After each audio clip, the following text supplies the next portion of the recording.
Hello everyone. आज हम पढ़ने जा रहे हैं वर्णमाला। स्वर वर्ण।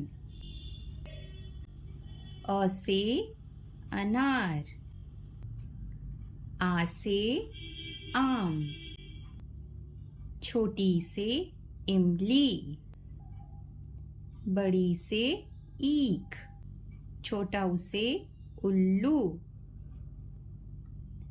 बड़ा उसे ऊन,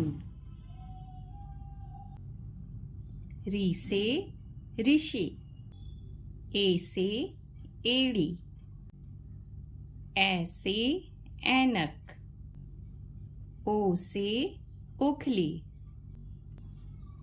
औ से औरत, अंग से अंगूर, अह से खाली। बच्चों बजाओ ताली। व्यंजन वर्ण। क से कली,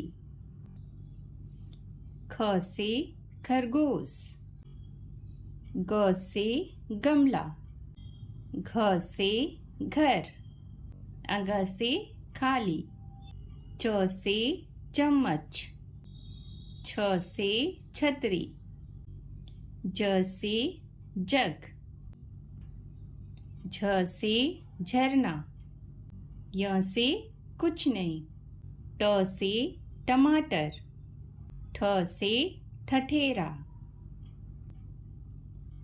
ड से डमरू, ढ से ढपली, ण से कुछ नहीं, त से तकिया, थ से थर्मस, द से दवात, ध से धनुष,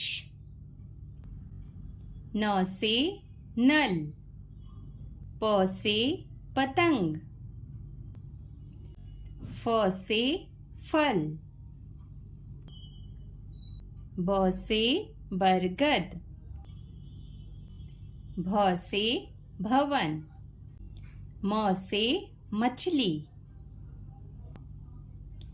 य से यज्ञ, र से रस, ल से लता, व से वक, श से शलगम, मूर्धनी स से षटकोण, दंती स से समोसा, ह से हल, छ से क्षत्रिय, त्र से त्रिशूल, ज्ञ से ज्ञानी, श्र से श्रमिक। धन्यवाद। अगर वीडियोस अच्छी लगी हो तो लाइक एंड सब्सक्राइब और कमेंट ज़रूर करें